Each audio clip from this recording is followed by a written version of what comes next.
السلام علیکم ورحمۃ اللہ. اشهد ان لا اله الا الله وحده لا شريك له واشهد ان محمدا عبده ورسوله. اما بعد فاعوذ بالله من الشيطان الرجيم. بسم اللہ الرحمن الرحیم. الحمد للہ رب العالمین الرحمن الرحیم مالک یوم الدین. ایاک نعبد وایاک نستعین. اهدنا الصراط المستقيم صراط الذين أنعمت عليهم غير المغضوب عليهم ولا الضالين.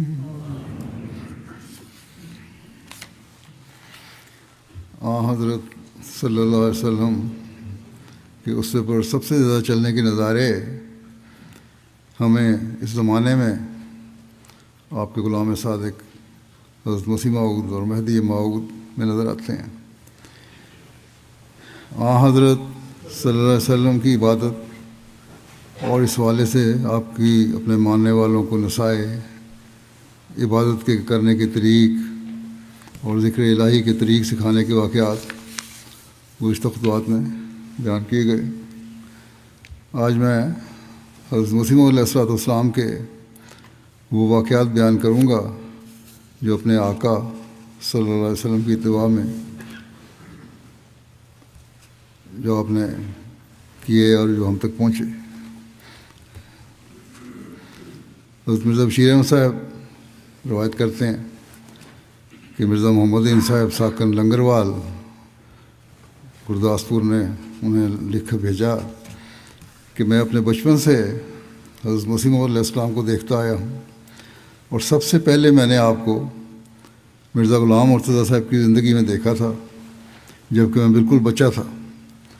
آپ کی عادت تھی کہ رات کو عشاء کے بعد جلد سو جاتے اور پھر 1 بجے قریب تہجد کے لیے اٹھ کھڑے ہوتے. تہجد پڑھ کر قرآن کریم کی تلاوت فرماتے رہتے. پھر جب صبح کی اذان ہوتی تو سنتیں گھر میں پڑھ کر نماز کے لیے مسجد میں جاتے اور باجماعت نماز پڑھتے. نماز کبھی خود پڑھاتے اور کبھی میاں جان محمد امام مسجد کرواتے. نماز سے آ کر تھوڑی دیر کے لیے سو جاتے. میں نے آپ کو مسجد میں سنت نماز پڑھتے نہیں دیکھا.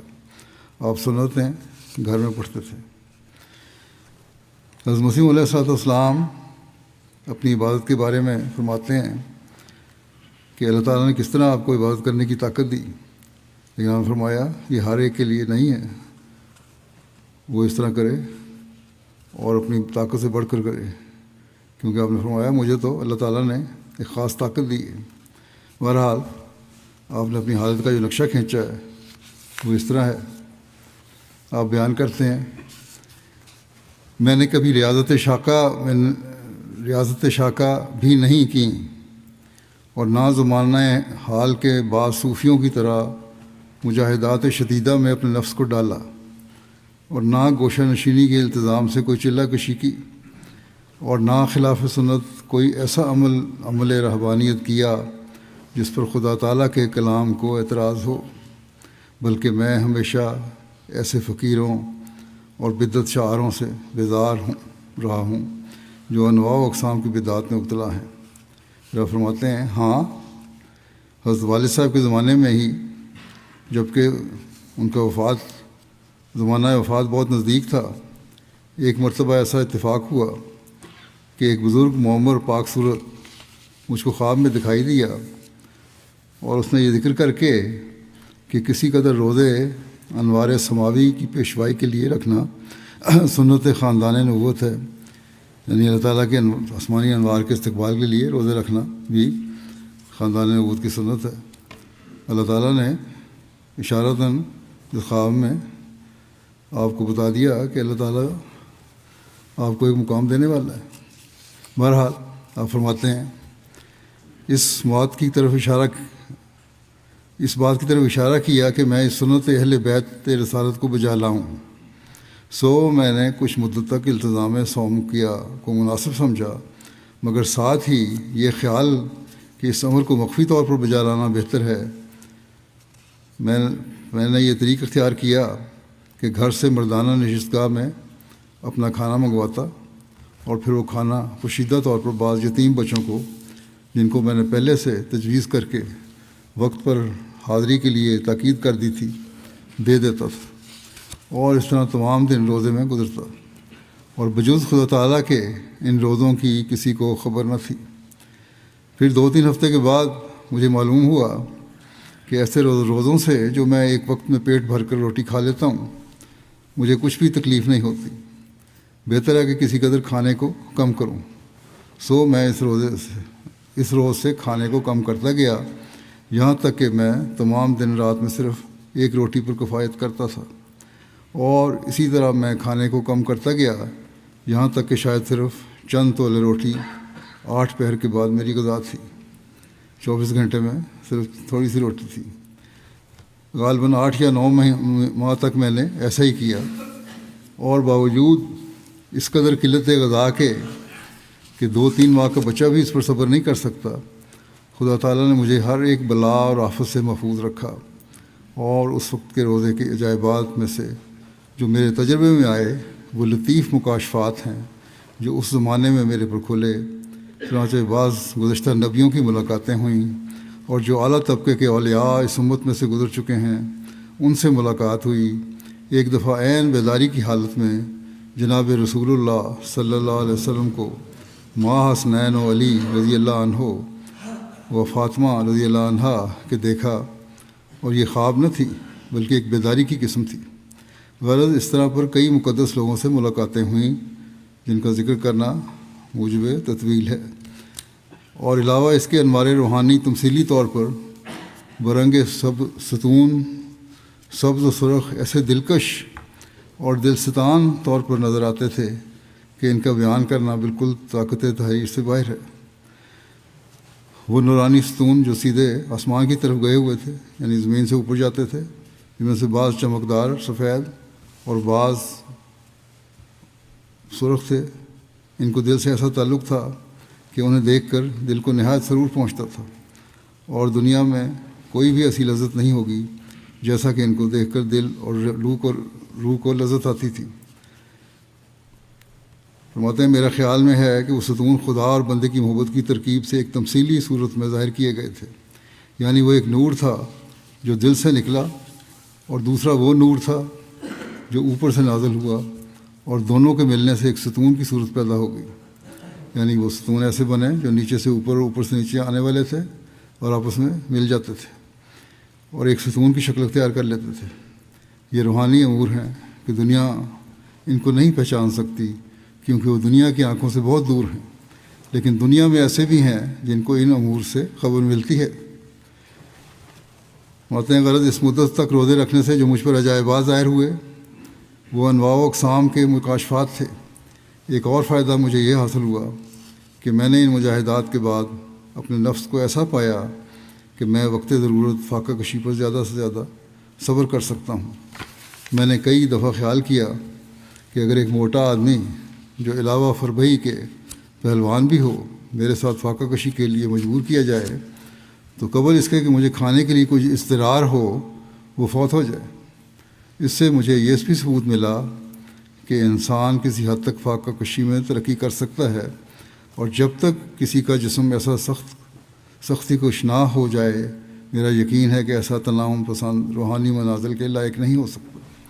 لیکن فرمایا لیکن میں ہر ایک کو یہ اصلاح نہیں دیتا، ہر ایک کو میں نہیں کہتا یہ کرو کہ ایسا کرے، اور نہ میں نے اپنی مرضی سے ایسا کیا تھا، یہ تو اللہ تعالیٰ کے حکم سے کیا تھا۔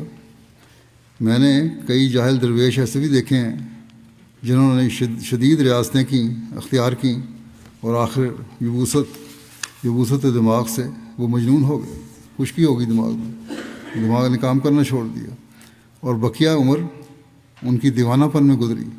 یا دوسرے امراض سل اور دق وغیرہ میں مبتلا ہو گئے۔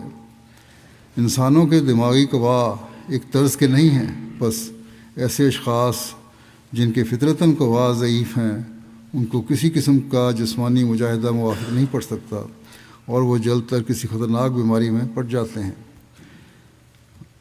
بہرحال اسلام ایک سمویا ہوا مذہب ہے اور پھر اللہ تعالیٰ کی خاص تائید کا بھی اس میں دخل ہے، اس لیے آپ نے فرمایا کہ ہر ایک اس کی کوشش نہ کرے کہ میں نے کیا تھا، اس لیے ہر کوئی کر سکتا ہے۔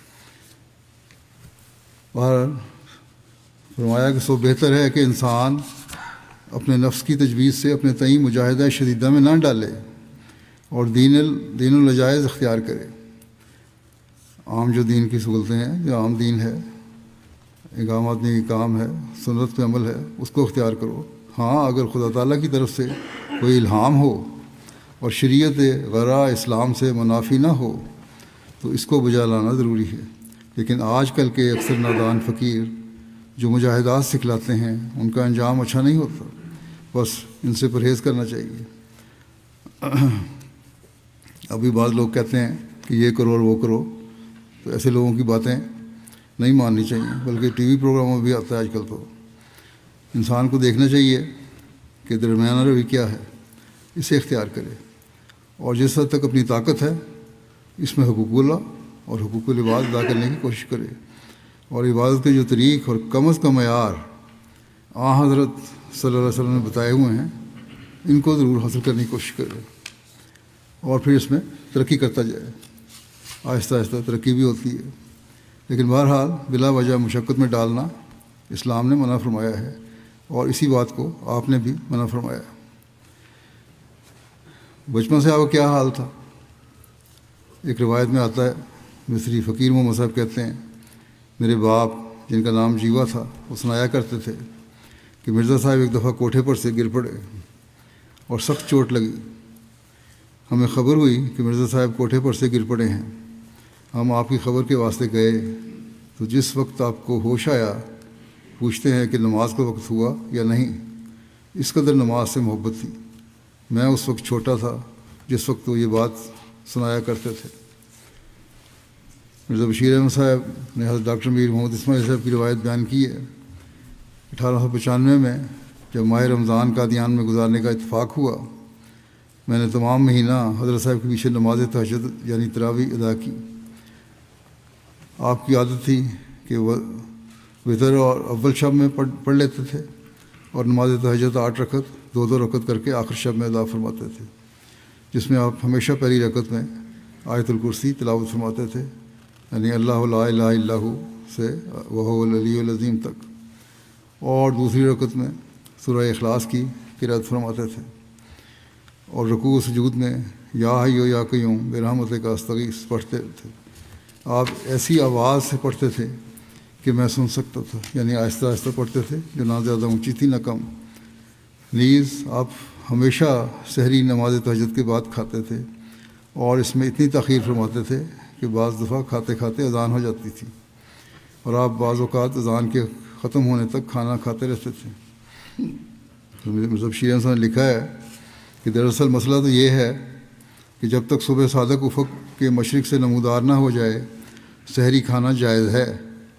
اذان کے ساتھ اس کا کوئی تعلق نہیں ہے، کیونکہ صبح کی اذان کا وقت ہی صبح صادق کے ظاہر ہونے پر مقرر ہے۔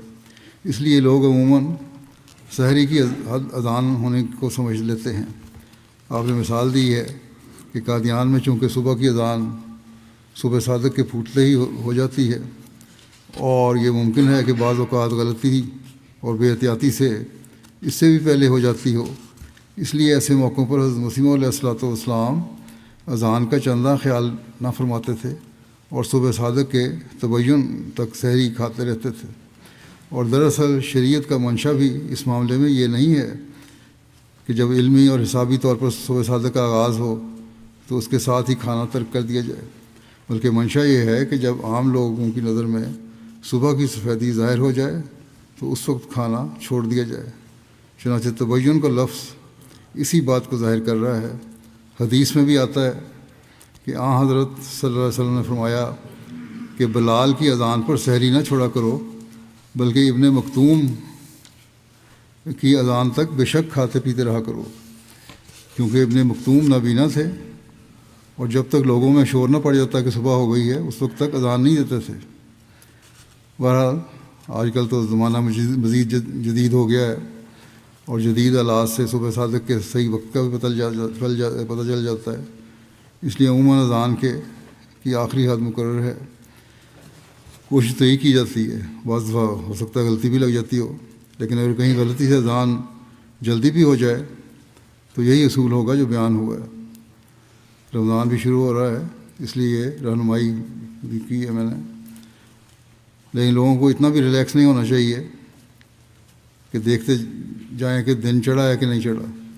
بہرحال ہماری اذانیں اور جو اوقات ہیں وہ بڑے حساب کتاب اور بڑے کیلکولیٹڈ طریقے سے مقرر کیے گئے ہیں، اور چونکہ یہ زمانہ اس زمانے سے زیادہ جدید ہے اس لیے غلطی کا امکان عموماً کم ہے، اس لیے اسی چارٹ کو فالو کرنا چاہیے، اسی پہ عمل کرنا چاہیے جو ہر علاقے اور ملک کے وقت کے مطابق بنایا جاتا ہے۔ حضرت مرزا بشیر احمد صاحب نے ایک روایت بیان کی ہے کہ مفتی محمد صادق صاحب نے بیان کیا، حضرت مسیح علیہ السلام کے زمانے میں ایک دفعہ نماز استسقاء ہوئی تو جس میں حضرت صاحب شامل تھے اور شاید مولوی محمد حسن صاحب مرحوم امام ہوئے تھے۔ لوگ اس نماز میں بہت روئے، مگر حضرت صاحب کا ضبط کمال کا تھا، اس لیے آپ کو میں نے روتے نہیں دیکھا۔ مجھے یاد ہے کہ اس کے بعد بہت جلد بادل آ کر بارش ہو گئی تھی، بلکہ شاید اسی دن بارش ہو گئی تھی۔ بہرحال اس سے یہ کوئی نہ سمجھے کہ نماز میں آپ باہر روتے نہیں تھے، آپ اپنے آقا کی اتباع میں آپ کی عبادت کی ایسی روایات بھی ملتی ہیں کہ سجدے کی حالت میں آپ کے سینے سے ایسی آوازیں آ رہی ہوتی تھیں جیسے ہنڈیا ابل رہی ہو، آپ سجدے میں پڑے ہوتے اور ایک درس سے گریہ گزاری کر رہے ہوتے تھے۔ حضرت مرزا بشیر احمد صاحب حضرت اماں جان نصرت جہاں بیگم صاحبہ کی روایت بیان کرتے ہیں کہ والدہ صاحبہ نے بیان کیا کہ حضرت مسیح موعود علیہ السلام نماز پنجگانہ کے سوا عام طور پر 2 قسم کے نفل پڑھا کرتے تھے، ایک نماز اشراق 2 یا 4 رکعت جو آپ کبھی کبھار پڑھتے تھے، اس میں باقاعدگی نہیں تھی، اور دوسری نماز تہجد 8 رکعت جو آپ ہمیشہ پڑھتے تھے سوائے اس کے کہ آپ زیادہ بیمار ہوں، لیکن ایسی صورت میں بھی آپ تہجد کے وقت بستر پر لیٹے لیٹے ہی دعا مانگ لیتے تھے، اور آخری عمر میں بوجہ کمزوری کے عموماً بیٹھ کر نماز تہجد ادا کرتے تھے۔ حضرت مولوی یعقوب علی صاحب لکھتے ہیں کہ مقدمات کی پیروی میں جب آپ جاتے تھے تو اپنے والد صاحب کی اطاعت کا فرض ادا کرنے کے لیے جاتے تھے۔ وہاں آپ اس بات کا خیال رکھتے تھے کہ مقدمات کے دوران کوئی نماز کبھی قضا نہ ہو، اور نہ کبھی آپ نے قضا کی۔ اسی طرح آپ ان فرائض سے غافل نہیں ہوتے تھے جو اللہ تعالیٰ کے حقوق کے متعلق ہیں۔ عین کچہری میں آپ وقت نماز پر اس طرح مشغول ہو جاتے گویا آپ کو کوئی کام ہی نہ تھا، اور بسا اوقات ایسا ہوا کہ آپ نماز میں مشغول ہیں اور ادھر مقدمے میں طلبی ہو گئی، مگر آپ اسی طرح اطمینان قلب سے نماز میں لگے رہے۔ ایک مرتبہ آپ نے فرمایا کہ میں بٹالہ ایک مقدمے کی پیروی کے لیے گیا تو نماز کا وقت ہو گیا اور میں نماز پڑھنے لگا، یعنی حضرت مسیح علیہ السلام نماز پڑھنے لگ گئے۔ چپراسی نے آواز دی مگر میں نماز میں تھا، فریق ثانی پیش ہو گیا اور اس نے یک طرفہ کارروائی سے فائدہ اٹھانا چاہا کہ دوسرا فریق پیش نہیں ہوا تو یک طرفہ کارروائی کی جائے، اس بات پر بہت زور دیا، مگر عدالت نے پرواہ نہ کی، مقدمہ اس کے خلاف کر دیا اور مجھے ڈگری دے دی، حق میں میرے فیصلہ کر دیا۔ میں جب نماز سے فارغ ہو کر گیا تو مجھے خیال تھا کہ شاید حاکم نے قانونی طور پر میری غیر حاضری کو دیکھا ہوگا، قانون تو یہی کہتا ہے کہ فریق نہیں آیا تو فیصلہ دے دیا جا سکتا ہے خلاف، مگر جب میں حاضر ہوا اور کہا کہ میں تو نماز پڑھ رہا تھا تو اس نے کہا میں تو آپ کو ڈگری دے چکا ہوں۔ یہ بھی عبادت کی برکات ہیں کہ اللہ تعالیٰ نے اس طرح فضل فرمایا۔ حضرت مرزا بشیر احمد صاحب نے حضرت اماں جان کی ایک اور روایت بیان کی ہے، لکھتے ہیں کہ حضرت مسیح علیہ السلام جب گھر میں مغرب کی نماز پڑھاتے تھے تو اکثر سورہ یوسف کی وہ آیت پڑھتے تھے جن میں یہ الفاظ آتے ہیں انما اشکو بسی و حزنی الی اللہ، میں تو اپنے رنج و غم کو صرف اللہ تعالیٰ کے حضور فریاد کرتا ہوں۔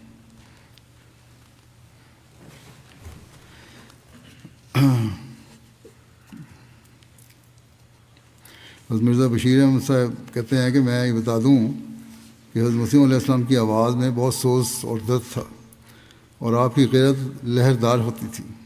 اسی طرح مرزا محمد دین صاحب نے بیان کیا ہے کہ آپ مسجد میں فرض نماز ادا فرماتے، جبکہ سنتیں اور نوافل مکان پر ہی ادا کرتے تھے۔ عشاء کی نماز کے بعد آپ سو جاتے تھے اور نصف رات کے بعد جاگ اٹھتے اور نفل ادا کرتے۔ اس کے بعد قرآن مجید پڑھتے۔ آپ مٹی کا دیا جلاتے تھے اور فجر کی اذان تک تلاوت کرتے رہتے تھے۔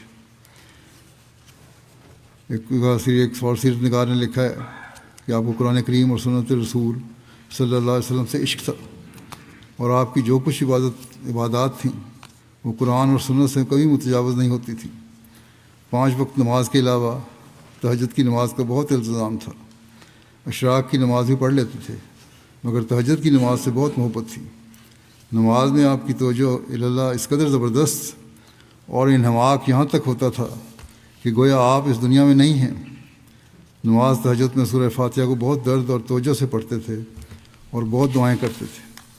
ابتدا میں بعض دفعہ اگر نماز میں توجہ نہ ہوتی تو آپ نماز بار بار پڑھتے تھے اور فرماتے تھے کہ نسخہ میں نے ایک شرابی سے سیکھا ہے۔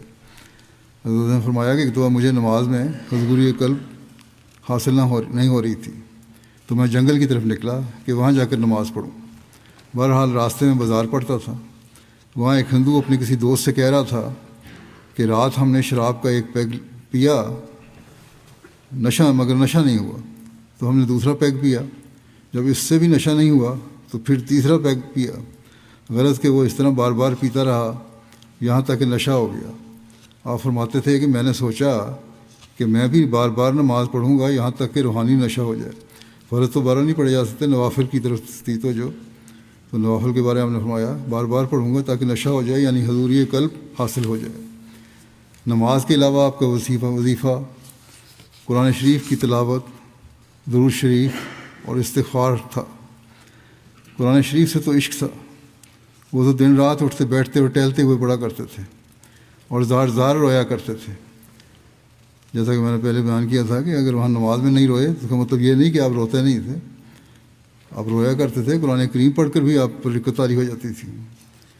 درود شریف کثرت سے اور سمجھ کر پڑھتے تھے، اور اس درس سے پڑھتے تھے کہ بعض دفعہ اس کے ساتھ گریہ و بکا بھی شامل ہو جاتی تھی۔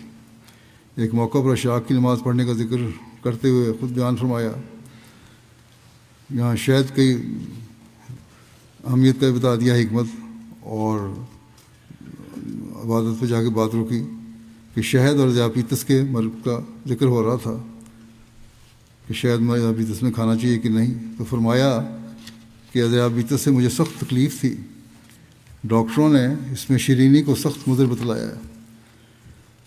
شوگر آتی ہو، ڈائبٹیز ہو تو میٹھا کھانا بہت مضر ہوتا ہے۔ تو کہتے ہیں آج میں نے اس پر غور کر رہا تھا تو مجھے خیال آیا کہ بازار میں شکر وغیرہ ہوتی ہے اسے تو اکثر فاسق و فاجر لوگ بناتے ہیں، اور اگر اس سے ضرر ہوتا ہے تو تعجب کی بات نہیں ہے، مگر اصل یعنی شہد جو ہے یہ تو خدا کی وحی سے تیار ہوا ہے، اس لیے اس کی خاصیت دوسری شیرینیوں جیسی ہرگز نہیں ہوگی۔ اگر یہ ان کی طرح ہوتا تو پھر سب شیرینی کی نسبت شفاء للناس فرمایا جاتا، مگر اس میں صرف اسی کو خاص کیا ہے، بس یہ خصوصیت اس کے نفع پر دلیل ہے، اور چونکہ اس کی تیاری بدریہ وہی ہے اس لیے مکھی جو پھولوں سے رس چوستی ہے وہ ضرور مفید اجزاء کو ہی لیتی ہوگی۔ اس خیال سے میں نے تھوڑے سے شہد میں کیوڑا ملا کر اسے پیا تو تھوڑی دیر کے بعد مجھے بہت فائدہ ہوا، حتیٰ کہ میں نے اپنے آپ کو چلنے پھرنے کے قابل پایا۔ پہلے اس کی وجہ سے بہت کمزوری ہو گئی تھی شوگر کی وجہ سے، اور پھر میں گھر کے آدمیوں کو لے کر باغ تک چلا گیا اور وہاں اشراق کی 10 رکعت نماز ادا کی۔ حضرت مفتی محمد صاحب بیان کرتے ہیں کہ ایک دفعہ زلزلے کا نہایت زور آور حملہ ہوا، تمام مکانات اور اشیاء ہلنے اور ڈولنے لگیں، لوگ حیران اور سراسیمہ ہو کر گھبرانے لگے۔ ایسے وقت میں خدا کے مسیح کا حال دیکھنے کے لائق تھا، کیونکہ حدیث میں ہم پڑھا کرتے تھے کہ حضرت نبی کریم صلی اللہ علیہ وسلم ایسے آسمانی اور زمینی واقعات پر خشیت اللہ کا بڑا اثر اپنے چہرے پر ظاہر فرماتے تھے۔ ذرا سے بادل کے نمودار ہونے پر آپ بے آرام سے ہو جاتے تھے، کبھی باہر نکلتے کبھی اندر جاتے تھے۔ غرض اس وقت بھی نبی اللہ نے ہر کے عارف تر است ترساں تر والے مقولہ کو عملی رنگ میں بالکل سچا کر کے دکھایا. یعنی یہ فارسی کی جو مقولہ ہے کا مطلب یہ ہے کہ جو جتنا زیادہ عارف ہوتا ہے وہ اتنا ہی زیادہ خوف خدا رکھنے والا ہوتا ہے. بہرحال زلزلہ کے شروع ہوتے ہی آپ ماں اہل بیت اور بال بچے کے اللہ تعالیٰ کے حضور میں دعا مشغول ہو گئے اور اپنے رب کے آگے سر پر سجود ہوئے. بہت دیر تک قیام، رکوع اور سجدے میں سارا کنبے کا کنبہ وما خدام کے گرا رہا اور خدا تعالیٰ کی بے نیازی سے لرزاں و ترساں رہا. حضرت مسلم موعود رضی اللہ عنہ باجماعت نمازوں کی اہمیت بیان فرماتے ہوئے یہ ذکر کیا کہ آج کل چونکہ لوگ فاصلے پر رہتے ہیں اور مسجدوں میں آنا مشکل تھا، اس لیے اس زمانے میں جو اتنا بھی فاصلہ ہوتا تھا اور سواریاں بھی نہیں تھیں تو لوگ گھروں میں نماز پڑھ لیتے تھے. تو حضرت مسلم موعود نے فرمایا کہ گھروں میں نماز علیحدہ نہیں پڑھنی چاہیے بلکہ باجماعت پڑھنی چاہیے. اور فرماتے ہیں کہ نماز باجماعت کی ایک ترکیب یہ بھی ہے کہ بیوی بچوں کو ساتھ لے کر گھر میں ہی باجماعت نماز کرا لی جائے. اگر مسجد نہیں جا سکتے تو گھر میں ہی باجماعت کرا لو، کہ چونکہ فاصلوں کی وجہ سے علیحدہ نمازیں پڑھنے کی عادت پڑ گئی ہے آپ نے فرمایا، اور باجماعت نماز کی اہمیت لوگوں کے دلوں میں کم ہو گئی ہے. یہی ہم آج بھی دیکھتے ہیں. اس لیے اس عادت کو ترک کرو اور نماز باجماعت کی عادت ڈالو. بس آج بھی جہاں جہاں کمیاں ہیں وہاں لوگوں کو خیال رکھنا چاہیے کہ گھروں میں بچوں کے ساتھ نماز پڑھیں، اس سے بچوں کو بھی نمازوں کی عادت پڑ جائے گی. پھر آپ نے حضرت مسیح علیہ السلام کی مثال دی کہ ایسے موقع پر جب آپ نماز کے لیے مسجد نہ جا سکتے تو گھر میں ہی جماعت کرا لیا کرتے تھے اور شاذ ہی کسی مجبوری کے متحد الگ نماز پڑھتے تھے. اکثر ہماری والدہ کو ساتھ ملا کر جماعت کرا لیتے تھے اور والدہ کے ساتھ دوسری مستورات بھی شامل ہو جاتی تھیں. حضرت سید زین العابدین ولی اللہ شاہ صاحب کی ایک روایت ہے، بیان کرتے ہیں کہ میں 1935 میں سیالکوٹ گیا. وہاں میری ملاقات ایک بہت بوڑھی خاتون مائی حیات بی بی سے ہوئی جو فضل الدین صاحب کی بیٹی تھیں اور حافظ محمد شفیع صاحب قاری کی والدہ ماجدہ تھیں. ان سے ملنے کا موقع ملا تو مائی صاحبہ اپنے مکان کی دہلیز پر بیٹھی ہوئی تھیں. ہم نے انہیں نہ پہچانا لیکن انہوں نے ہمیں پہچان لیا، السلام علیکم کہا اور فرمایا کہ ادھر تشریف لے آئیں. مائی صاحبہ کی عمر اس وقت 105 سال تھی. انہوں نے بتایا کہ غدر کے زمانے میں جب یہاں بھگدڑ پڑی ہوئی تھی، اپنا بتایا کہ کتنی میری پرانی عمر ہے، اور دفتر اور کچہریوں کو آگ لگائی گئی تھی، اس وقت میں جوان تھی. بہرحال ذکر کرنے کے بعد دوران گفتگو مائی صاحبہ نے بتایا کہ مجھے مرزا صاحب یعنی حضرت مسیح علیہ السلام سے اس وقت سے واقفیت ہے کہ جب آپ پہلے پہل سیالکوٹ تشریف لائے تھے اور یہاں ملازمت کے زمانے میں رہے تھے.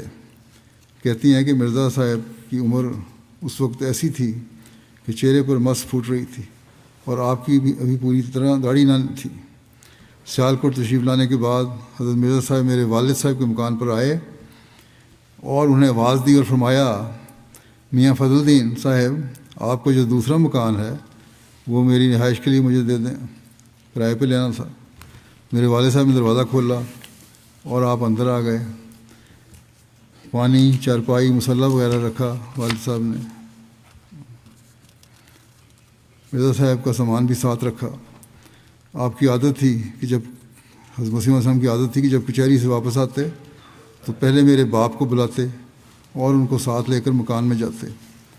مرزا صاحب کا زیادہ تر ہمارے والد کے ساتھ ہی اٹھنا بیٹھنا تھا. ان کا کھانا بھی ہمارے یہاں ہی پکتا تھا. میرے والد ہی مرزا صاحب کو کھانا پہنچایا کرتے تھے. مرزا صاحب اندر جاتے اور دروازہ بند کر لیتے اور اندر صحن میں جا کر قرآن پڑھتے رہتے تھے. میرے والد صاحب بتلایا کرتے تھے کہ مرزا صاحب قرآن مجید پڑھتے پڑھتے بعض وقت سجدے میں گر جاتے ہیں اور لمبے لمبے سجدے کرتے ہیں اور یہاں تک روتے ہیں کہ زمین تر ہو جاتی ہے. مائی صاحبہ نے حضرت مسیح علیہ السلام کی باتیں بتلاتے ہوئے متعدد دفعہ کہا کہ میں قربان جاؤں آپ کے نام پر. یہ بیان انہوں نے اپنے بیٹے کی موجودگی میں دیا. اور شیخ یعقوب علی صاحب عرفانی نے مولوی میر حسن صاحب جو ڈاکٹر علامہ اقبال صاحب کے استاد تھے، ان کی ایک روایت بیان کی ہے کہ حضرت مرزا صاحب پہلے محلہ کشمیریہ میں، جو اسی آسی پور مواسی کے غریب خانے کے بہت قریب ہے، عمرہ نامی کشمیری کے مکان پر کرایہ پر رہا کرتے تھے۔ کچہری سے جب تشریف لاتے تھے تو قرآن مجید کی تلاوت میں مصروف ہوتے تھے، بیٹھ کر کھڑے ہو کر ٹہلتے ہوئے تلاوت کرتے تھے اور زار زار رویا کرتے تھے۔ ایسی خشوع اور خضوع سے تلاوت کرتے تھے کہ اس کی نظیر نہیں ملتی۔ پھر لکھتے ہیں کہ حسب عادت زمانہ صاحب حاجات لوگ کچہری کے کاموں اور سفارش کے لیے آپ کے پاس آ جاتے تھے، جیسے اہلکاروں کے پاس جاتے ہیں، تاکہ ان کے مقدمہ ان کے حق میں ہو جائے۔ اس میں لوگ تھی، یہی لوگوں کی عادت ہوتی ہے نا، سفارش کے لیے پہنچ جاتے ہیں کسی عدالت میں کام کرنے والے کے پاس، تو لوگ بھی آ جاتے تھے۔ تو لکھتے ہیں کہ اسی عمرہ مالک مکان کے بڑے بھائی فضل الدین صاحب تھے، جو عمومی طور پر محلے میں عزت کی نگاہ سے دیکھے جاتے تھے۔ ایک موقع پر لوگوں کو کچہری میں اپنے پاس بیٹھے دیکھ کر حضرت مسیح موعود علیہ السلام نے میاں فضل الدین کو بلا کر فرمایا، میاں فضل الدین، ان لوگوں کو سمجھا دو کہ یہاں نہ آیا کریں، نہ اپنا وقت ضائع کیا کریں، نہ میرا وقت کو برباد کیا کریں۔ میں کچھ نہیں کر سکتا، میں حاکم نہیں، جتنا کام میرے متعلق ہوتا ہے کچہری میں ہی کر آتا ہوں۔ چنانچہ میاں فضل الدین ان لوگوں کو سمجھا کر نکال دیتے۔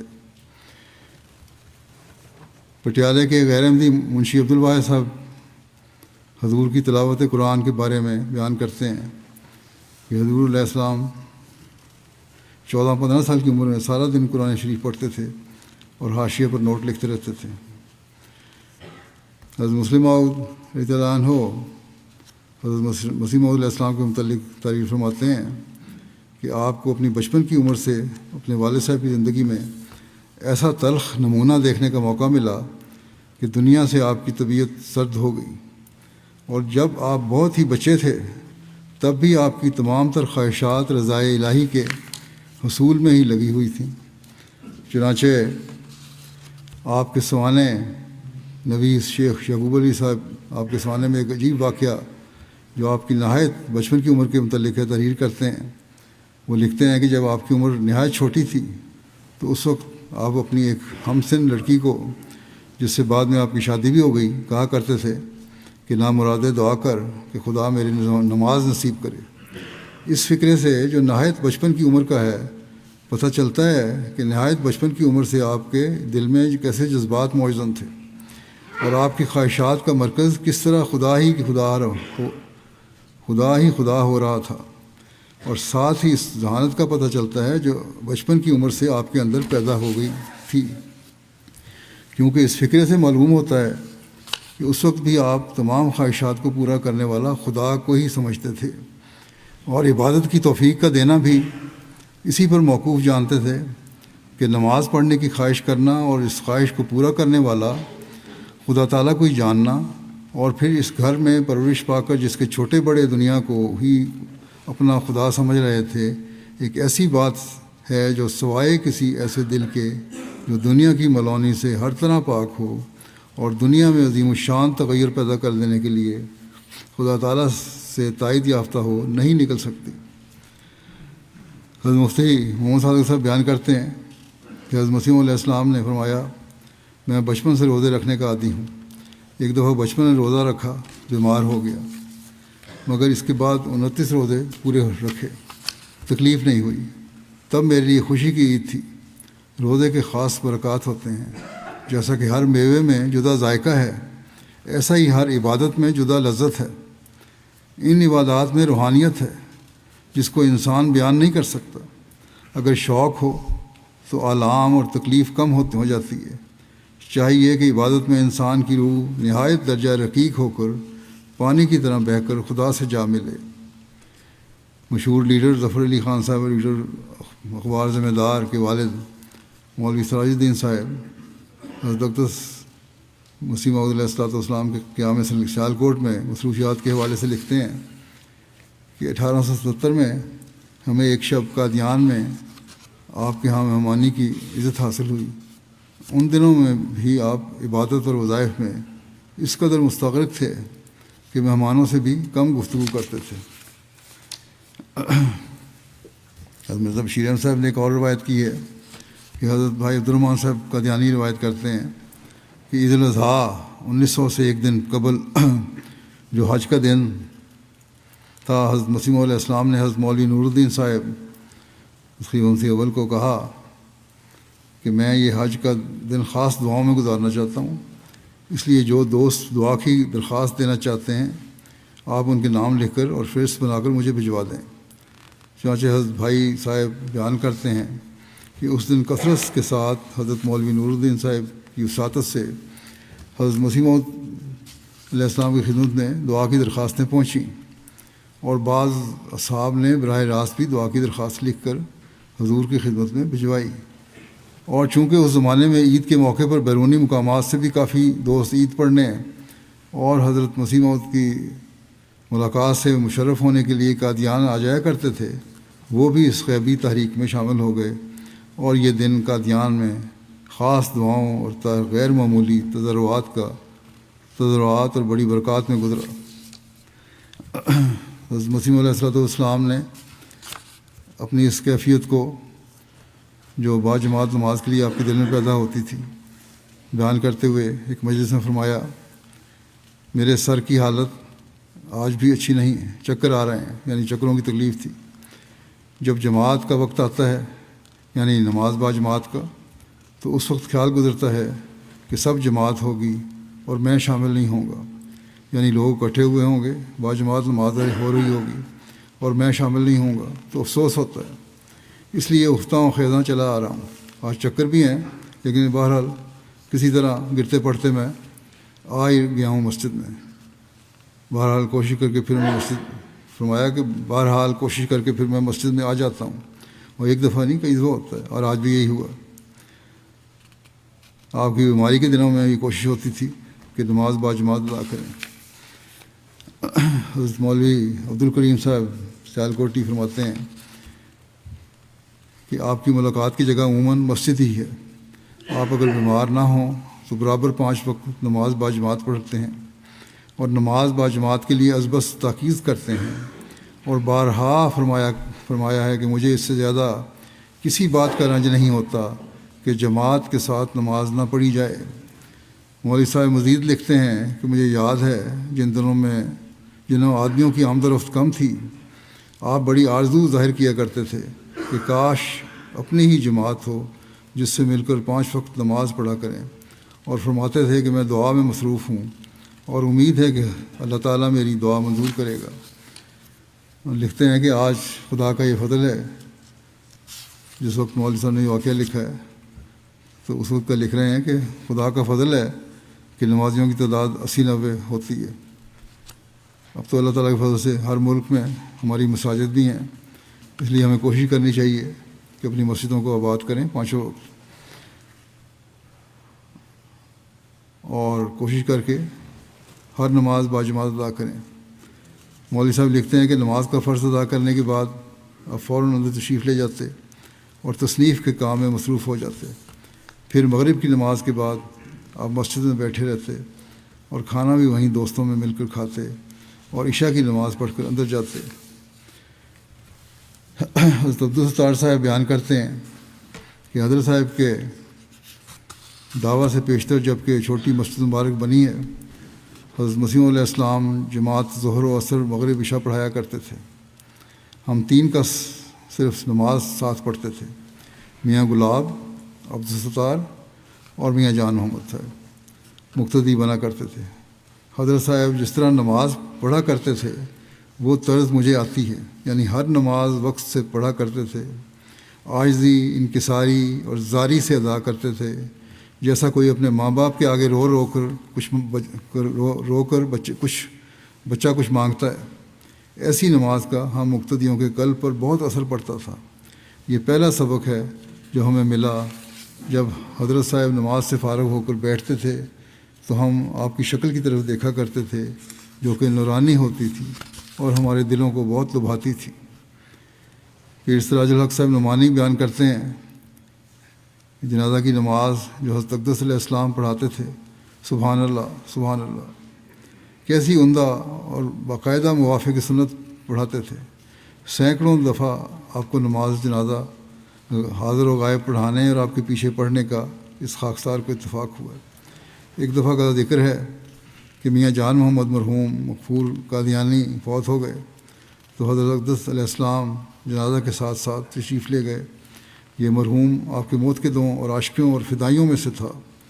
حضرت اقدس امام موعود علیہ السلام بھی میاں جان محمد مرحوم سے بہت محبت رکھتے تھے۔ حضرت اقدس علیہ السلام کیسے ہی عدیم الفرصت ہوتے، مگر جب یہ مرحوم آتے تو آپ سب کام چھوڑ کر مرحوم سے ملتے۔ الغرض جب مرحوم کا جنازہ قبرستان میں گیا تو حضرت اقدس علیہ السلام نے نماز جنازہ پڑھائی اور خود امام ہوئے۔ نماز میں اتنی دیر لگی کہ ہمارے مقتدیوں کے کھڑے کھڑے پیر دکھنے لگے اور ہاتھ باندھے باندھے درد کرنے لگے۔ اوروں کی تو میں کہتا نہیں کہ ان پر کیا گزری، لیکن میں اپنی کہتا ہوں کہ میرا حال کھڑے کھڑے بگڑ گیا، اور اتنا بگڑا کہ کبھی ایسا موقع مجھے کبھی پیش نہیں آیا تھا۔ اس لیے بگڑا کیونکہ ہم نے تو 2 منٹ میں نماز جنازہ ختم ہوتے دیکھی ہے۔ پھر مجھے ہوش آیا تو سمجھا کہ نماز تو یہی نماز ہے، یعنی بعد میں عبادت کا حقیقی ادراک حاصل ہوا۔ پھر تو میں مستقل ہو گیا اور ایک لذت اور سرور پیدا ہونے لگا، اور یہ جی چاہتا تھا کہ ابھی اور نمازیں لمبی کریں۔ یعنی پھر اپنے ساتھیوں کو بھی ایسی عادت ڈالی، نماز کی لذت ڈالی کہ ان کو بھی سرور آنے لگا، جس کا انہوں نے اقرار کیا۔ کہتے ہیں جب نماز جنازہ سے فارغ ہوئے تو حضرت اقدس علیہ السلام مکان کی تشریف لے چلے۔ ایک صاحب نے عرض کیا کہ حضور اتنی دیر نماز میں لگی کہ ہم تو تھک گئے تھے، حضور کا کیا حال ہوا ہوگا؟ یعنی کہ آپ بھی تھک گئے ہوں گے۔ حضرت اقدس علیہ السلام نے فرمایا ہمیں تھکنے سے کیا تعلق، ہم تو اللہ تعالیٰ سے دعائیں کرتے تھے، اس مرحوم کے لیے مغفرت اس سے یعنی کہ اللہ تعالیٰ سے اس مرحوم کے لیے مغفرت مانگتے تھے۔ مانگنے والا بھی کبھی تھکا کرتا ہے، جو مانگنے سے تھک جاتا ہے وہ رہ جاتا ہے۔ ہم مانگنے والے ہیں اور وہ دینے والا، پھر تھکنا کیسا؟ جس سے ذرا سی بھی امید ہوتی ہے وہاں سائل ڈٹ جاتا ہے، اور بارگاہ احدیت میں تو ساری امیدیں ہی ہیں۔ وہ موتی ہے، وہاب ہے، رحمان ہے، رحیم ہے، اور پھر مالک ہے، اور تجھ پہ عزیز ہے۔ پھر تھکنے کا کیا سوال ہے؟ اللہ تعالیٰ ہمیں بھی اس سوچ کے ساتھ اپنی نمازیں ادا کرنے کی توفیق عطا فرمائے۔ ہم نے تو حضرت مقدس مسیح موعود علیہ السلام کی بیعت بھی اس عہد کے ساتھ کی ہوئی ہے کہ نمازیں خدا اور رسول کے حکم کے موافق ادا کریں گے۔ اللہ تعالیٰ کے احسانوں کو یاد کر کے اس کی حمد کرتے ہوئے نمازیں پڑھیں گے۔ اللہ تعالیٰ ہمیں اس عہد کو بھی نبھانے کی توفیق عطا فرمائے۔ نماز کے بعد 2 جنازے غائب پڑھاؤں گا۔ پہلا ہے مکرمہ امت شریف صاحبہ اہلیہ محمود احمد بٹ صاحب ڈیریاں والا نارووال کا، جو گزشتہ دنوں 84 سال کی عمر میں وفات پا گئیں۔ انا للہ و انا الیہ راجعون۔ اللہ تعالیٰ کے فضل سے موسیہ تھیں۔ حضرت مسیح علیہ السلام کے صحابی حضرت مولوی عمر الدین صاحب رضی اللہ عنہ اب شادیوال ضلع گجرات کی بیٹی تھیں، جنہوں نے اپنے ایک خواب کی بنا پر 1903 میں حضرت مسیح علیہ السلام کے سفر جہلم کے دوران آپ کے دست مبارک پر بیعت کی سعادت حاصل کی تھی۔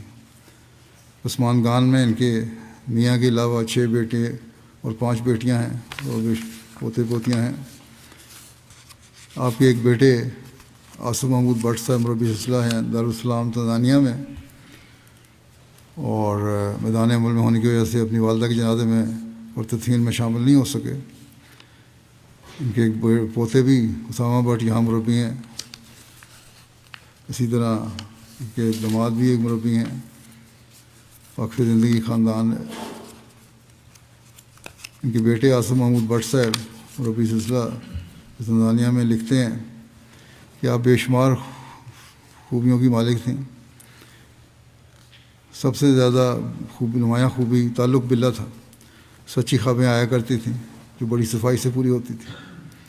قرآن کریم سے انہیں بے پناہ محبت تھی جو انہیں اپنے والد بزرگوار سے نصیب ہوئی تھی۔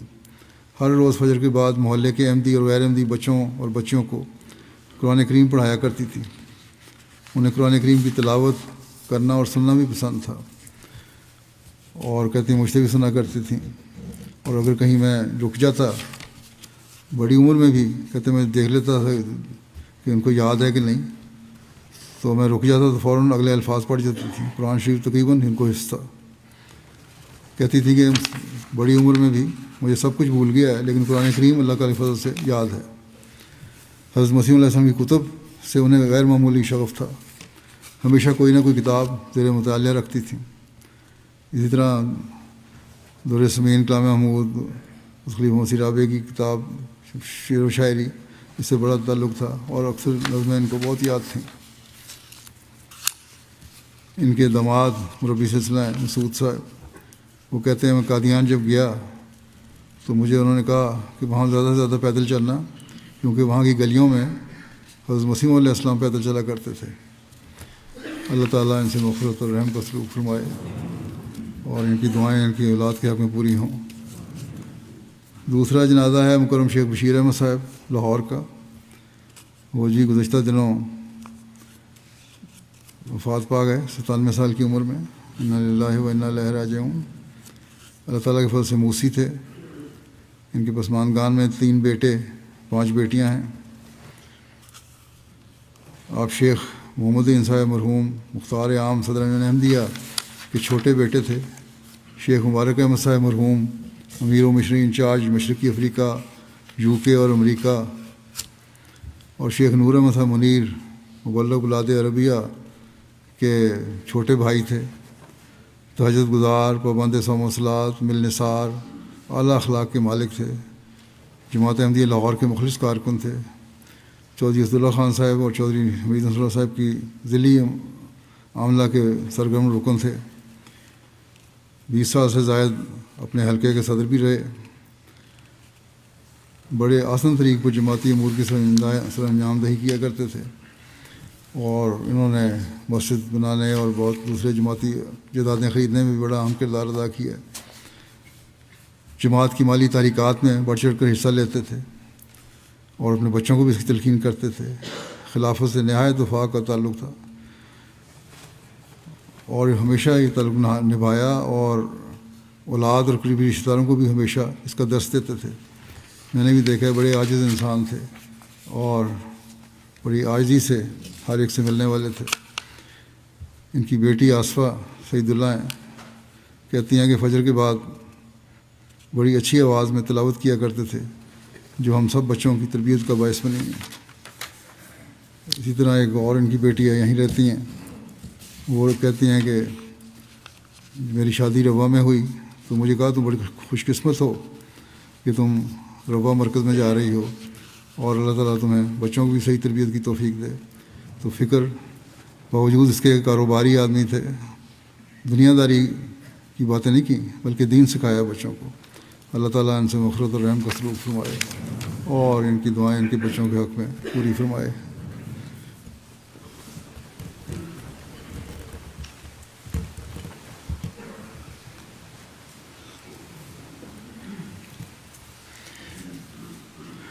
الحمد للہ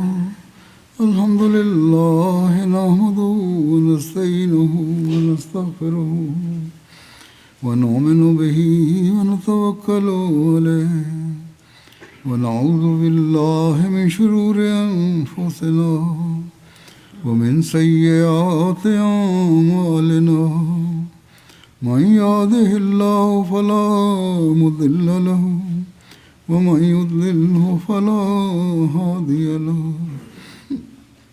ونشهد أن لا إله إلا الله ونشهد أن محمدا عبده ورسوله عباد الله رحمكم الله إن الله يأمر بالعدل والإحسان وإيتاء ذي القربى وينهى عن الفحشاء والمنكر والبغي يعظكم لعلكم تذكرون اذكروا الله يذكركم وادعوه يستجب لكم ولذكر الله أكبر